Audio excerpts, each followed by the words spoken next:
Daniela Patiño dejó su hogar en Colombia con la ilusión de empezar de nuevo. Tenía 22 años. Alegre, soñadora, inteligente, su familia creyó que viajaría a Europa por trabajo. Días después, un mensaje encendió las alarmas. La oportunidad laboral resultó ser una trampa, una red criminal que operaba entre Guatemala y Playa del Carmen, y un sistema que no respondió a tiempo. Las pistas llevaron a un desenlace que nadie esperaba. ¿Cómo ocurrió? ¿Quién se benefició? ¿Por qué no hay justicia?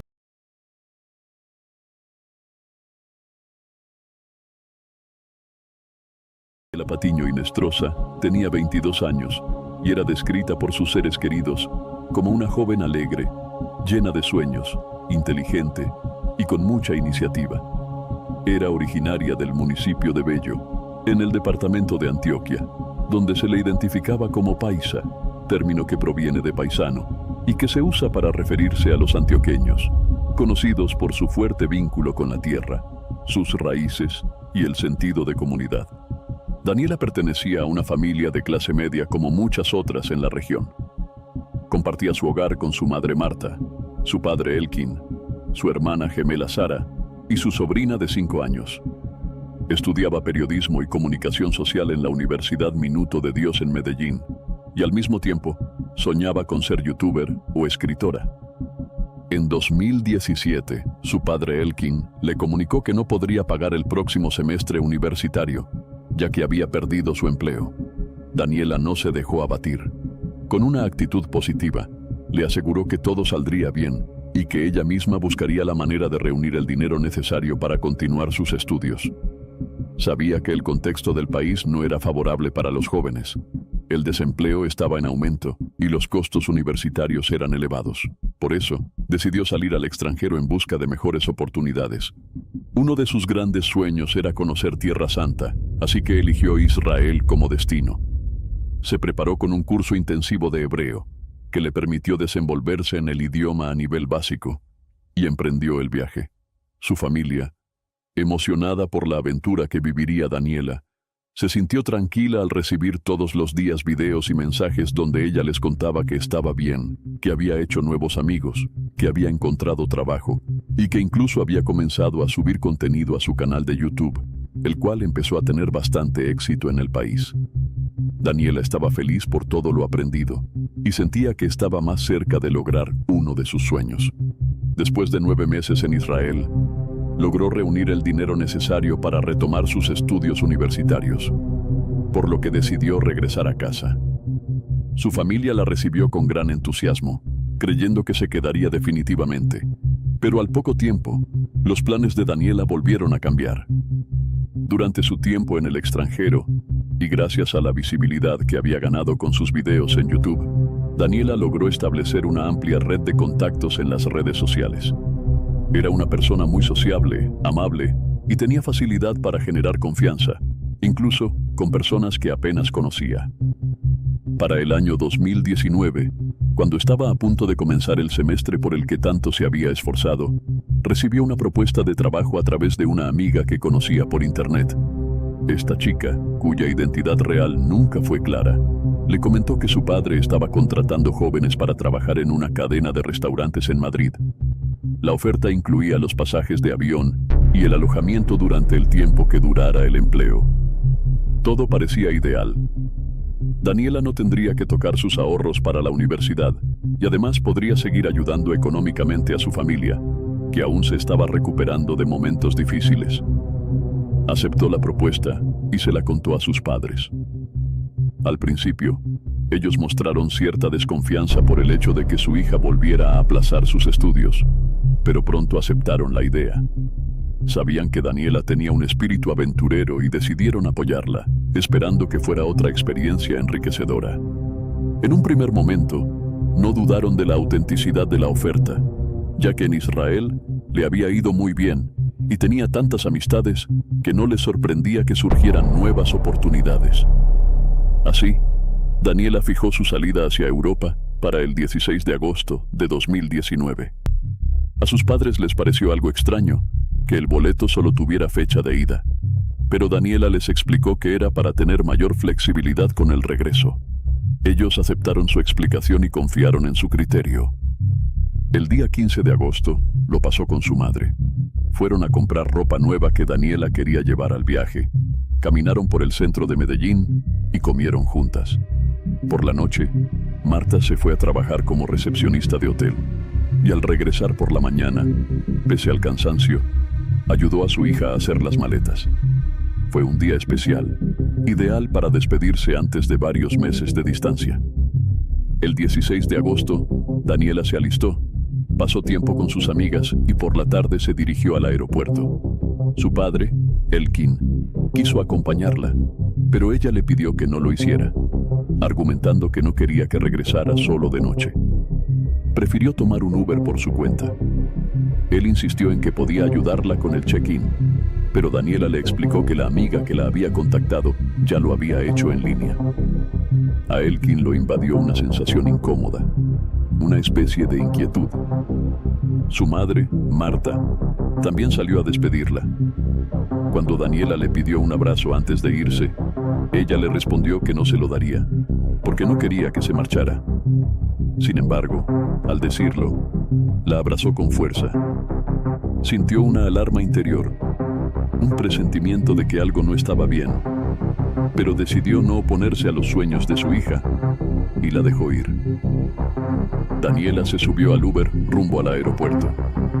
Más tarde, envió fotos comiendo allí y contó que el vuelo se había retrasado. En vez de salir a las 7:30 de la noche, saldría a las 10 de la noche.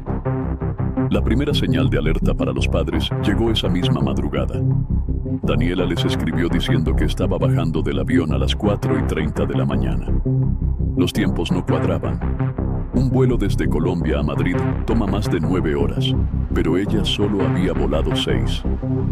Cuando le preguntaron, Daniela explicó que, a último momento, su amiga le había dicho que el trabajo no era en España, sino en Guatemala. Esa noticia preocupó a sus padres. Todo parecía raro, y le pidieron que por favor se mantuviera en contacto constante. Horas después, Daniela envió videos en los que aparecía junto a otras chicas jóvenes, relajándose en hoteles y disfrutando unos días libres antes de comenzar el trabajo. Los lugares lucían cómodos y las jóvenes se veían contentas, lo cual tranquilizó por un momento a Marta y Elkin. Pero esa calma no duraría mucho. Pasaron algunos días, y justo cuando se suponía que las chicas comenzarían el trabajo prometido, Daniela les escribió a sus padres para contarles la verdad. La supuesta oferta laboral era en realidad una trampa montada por una red de trata de personas. Le habían exigido que se prostituyera. Daniela se negó rotundamente, y fue entonces cuando fue acorralada por individuos muy peligrosos. Los responsables le exigieron una gran suma de dinero para dejarla en libertad. Amenazaron su vida si no cumplía. Daniela entendió que la amenaza era real y, decidida a no ceder, pidió ayuda a sus padres. Pero la situación económica de la familia era complicada.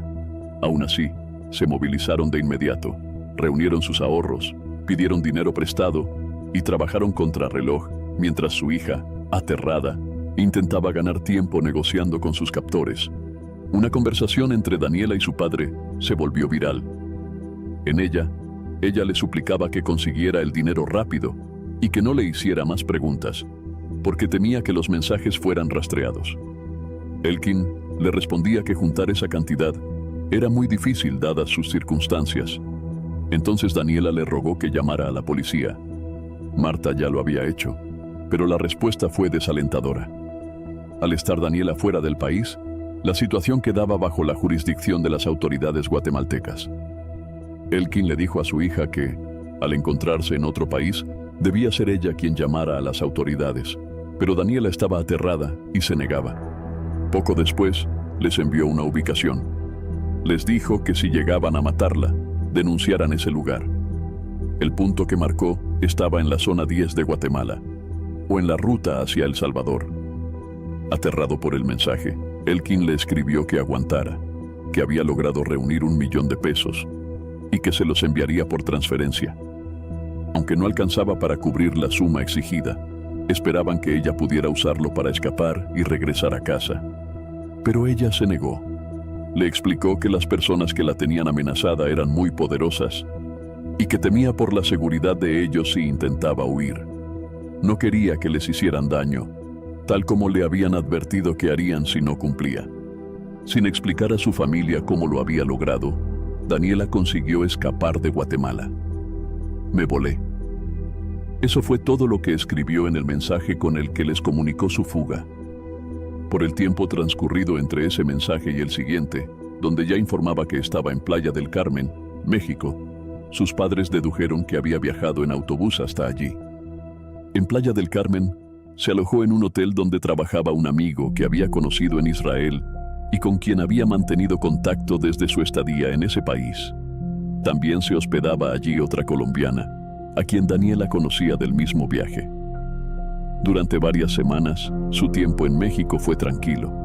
Enviaba videos junto a sus amigos, mostrando paisajes hermosos, playas amplias y momentos de felicidad. Cumplió incluso uno de sus sueños: visitar el Museo Frida Kahlo, su artista favorita. Por fin, la familia Patiño Hinestrosa sintió algo de alivio. Daniela planeaba trabajar un poco, reunir algo de dinero y luego regresar a casa. Mientras tanto, pensaba seguir disfrutando del viaje, algo que la apasionaba profundamente. Pero todo dio un giro el 10 de septiembre de 2019. Había pasado casi un mes desde que Daniela partió rumbo a lo que creían era Madrid, pero que en realidad fue Guatemala. Durante ese tiempo, bueno o malo, siempre estuvo en contacto con sus padres. Sin embargo, ese día los mensajes se detuvieron.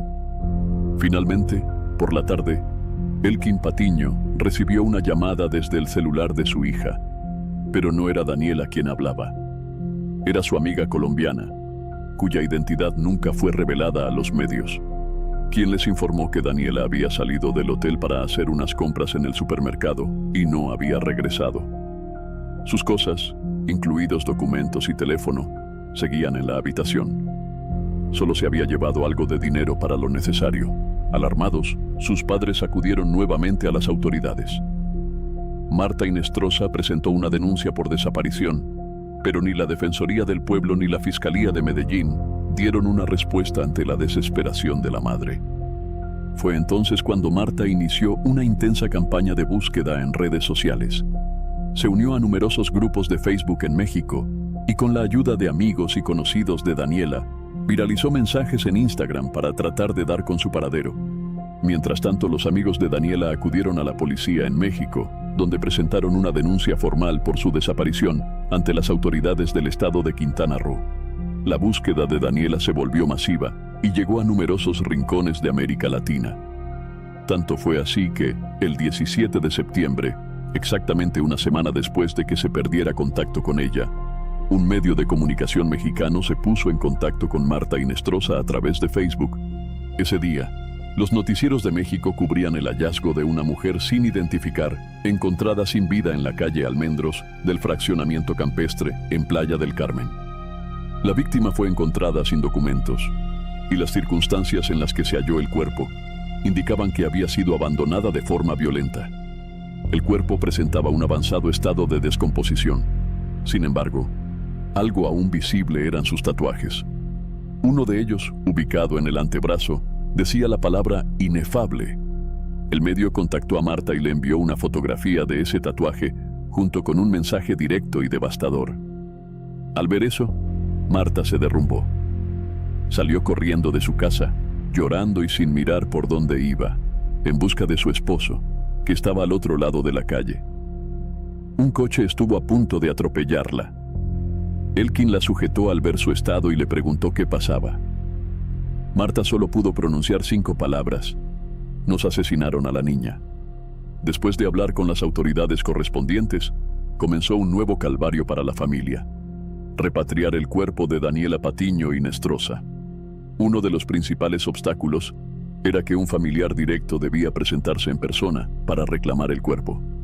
La familia inició una campaña de recaudación colectiva que recibió aportes de Estados Unidos, Colombia, México e Israel. También pidieron préstamos y se endeudaron. Lograron reunir lo necesario para que, al menos, uno de los 2 padres pudiera viajar. El encargado fue Elkin, el padre de Daniela. Una vez en México, tuvo que registrar oficialmente a su hija bajo las normas locales, tramitar el acta de defunción y abonar por adelantado parte del dinero exigido por la funeraria, encargada del proceso de repatriación. El Estado mexicano colaboró con $1,000 para cubrir los gastos, pero aún faltaban $2,500 más, que la familia debía cubrir en Colombia. Mientras Elkin Patiño se encontraba en México, la Fiscalía General del Estado de Quintana Roo ya había iniciado una investigación bajo la figura de feminicidio. Durante su estadía, además del dolor por la pérdida de su hija, Elkin vivió con miedo constante. Declaró ante la prensa que recibió amenazas frecuentes de parte de personas ligadas a carteles del narcotráfico, quienes le ofrecían información sobre el asesinato de Daniela a cambio de dinero. En algunas ocasiones, llegaron a exigirle hasta $5,000. Eran hombres jóvenes, desconocidos para él. Aunque no cayó en sus engaños, el temor persistía. Tenía miedo de que en su desesperación por saber la verdad o reunir dinero, alguno de esos individuos le hiciera daño. Cuando por fin logró concluir todos los trámites necesarios y estaba listo para regresar con el cuerpo de su hija, recibió una noticia inesperada. El 3 de octubre de 2019, las autoridades de la Secretaría de Seguridad Ciudadana de Quintana Roo le informaron que habían detenido a un sospechoso vinculado con el caso de Daniela. La noticia se propagó rápidamente por los medios mexicanos. El detenido era Jonathan N., alias El Pantera, integrante de la organización criminal Los Pelones. La captura fue realizada bajo la dirección del fiscal Óscar Montes de Oca. Este individuo ya era buscado desde el 28 de enero del mismo año, cuando disparó contra varias personas en la vía pública, en un área conocida como In-House. Además de ese ataque, también se le relacionaba con un homicidio ocurrido en septiembre en esa misma zona y con el asesinato de Daniela. Las investigaciones revelaron que poco antes de morir, Daniela volvió a recibir mensajes intimidantes exigiendo dinero para no ser asesinada. Esos mensajes provenían del teléfono de El Pantera. Al momento de su arresto, el hombre portaba un arma de fuego y llevaba encima varios envoltorios con droga. Jonathan N. ocupaba un cargo importante dentro de Los Pelones, una célula del Cártel del Golfo que controlaba bares y clubes nocturnos en la región mediante amenazas y extorsiones. Si no se obedecían sus exigencias, recurrían al asesinato. También se encargaban de buena parte del tráfico de drogas en el área. Sin embargo, a pesar de su detención y del vínculo con distintos crímenes, incluido el de Daniela Patiño, la justicia no logró mantenerlo tras las rejas por falta de pruebas. Jonathan N., alias El Pantera, fue liberado tiempo después, sin que se confirmara ni se negara su implicación en el asesinato de Daniela. Sobre esto, Elkin Patiño declaró posteriormente que nunca creyó que ese hombre estuviera realmente vinculado al crimen de su hija. Según él, se trató de un arresto simbólico, destinado simplemente a calmar a la prensa. Sin embargo, no todo quedó sin consecuencias. Tras la muerte de Daniela, muchos medios accedieron a las conversaciones que ella había mantenido con sus padres. Pero el medio guatemalteco República AGT fue más allá.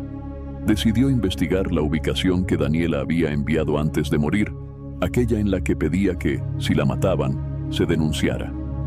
La dirección llevaba a la calle 13, en la zona 10 de Ciudad de Guatemala. Al llegar al lugar, los periodistas encontraron una casa con un cartel de "Se vende", vigilada por un hombre que se mostró muy nervioso ante la presencia del equipo. Al preguntarle si allí funcionaba algún tipo de negocio, respondió que era un centro de masajes. Impidió el ingreso al inmueble y no se alejó hasta estar seguro de que los reporteros se habían marchado. Esa visita, aparentemente sin impacto inmediato, fue clave para lo que ocurrió años después.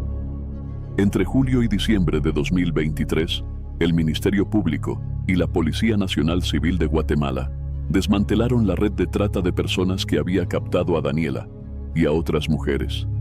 Las autoridades descubrieron que el método utilizado en estos casos no consistía en secuestros callejeros, sino en engaños a través de Internet con falsas ofertas laborales. Exactamente lo que le pasó a Daniela. Durante el operativo, los agentes ubicaron el Oasis Spa mencionado en la investigación periodística y detuvieron a los cabecillas de la red. Silvia Lorena Jiménez Sánchez y Luis Estrado Belisprera. También fueron arrestados otros miembros de alto rango dentro de la organización: Eric Ronaldo Salguero Esquivel y Jennifer Paola Calderón Alvarado. El lugar en el que se sospecha que estuvo retenida Daniela fue allanado por las autoridades y en el operativo fue capturada Linda Berlín Juárez Molina. El negocio en cuestión estaba a nombre de Jiménez Sánchez y Belisprera. En ese mismo lugar también fue arrestado Roberto Carlos Quibaja por promover, facilitar y permitir abusos sexuales contra mujeres. Junto a él, las autoridades detuvieron a Mauricio Jaramillo Martínez, un ciudadano colombiano, bajo los mismos cargos. Todo este operativo fue posible gracias a múltiples denuncias presentadas ante la Secretaría contra la Violencia, Explotación y Trata de Personas. Gracias al trabajo del gobierno guatemalteco, el caso de Daniela Patiño logró, al menos, un cierre parcial respecto al crimen ocurrido en Playa del Carmen. El proceso está bajo la jurisdicción guatemalteca y sigue su curso, aunque con avances muy lentos y sin resultados concretos hasta la fecha.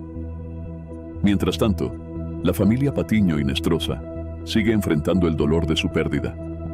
Desde que Daniela murió, no celebran fiestas ni navidades. Elkin Patiño y Marta Hinestrosa solo continúan adelante por su otra hija, Sara, la hermana gemela de Daniela, y por su nieta, que ahora tiene 7 años. Marta dejó su trabajo para quedarse en casa, buscando vivir su duelo con más calma. Se refugia en su fe y cree firmemente que la justicia divina será más dura que cualquier sentencia humana.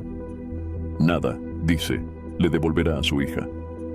Elkin, por su parte, sigue trabajando para mantener a la familia y lleva un seguimiento constante de la investigación en los 3 países involucrados. A pesar de la lentitud del proceso, sigue esperando que algún día se llegue al final de esta historia trágica. En su casa, la familia ha montado un altar en memoria de Daniela. Hay fotos de palomas blancas, una imagen de Cristo y otra de la Virgen María. En el centro, una fotografía de Daniela. Todo está dispuesto sobre una mesa con mantel blanco, rodeada de velas. Una frase impresa resume el sentimiento que dejó su partida. Por siempre te recordaremos con tu alegría, tu corazón inefable. El milagro que Dios hizo en ti fue algo imposible de explicar. Tanto amor en ti por todo cuanto te rodeaba. Elkin, con el paso del tiempo, ha empezado a compartir públicamente una advertencia. Recomienda a los padres que no dejen solas a sus hijas, que se interesen por sus amistades y que, aunque sean adultas, intenten conocer a fondo a las personas con quienes se relacionan, para evitar tragedias como la que les tocó vivir. ¿Crees que como sociedad estamos lo suficientemente informados sobre los peligros de la trata? ¿Qué medidas crees que deberían tomar los padres con hijos adolescentes y jóvenes adultos? Deja tu opinión en los comentarios y no olvides suscribirte al canal.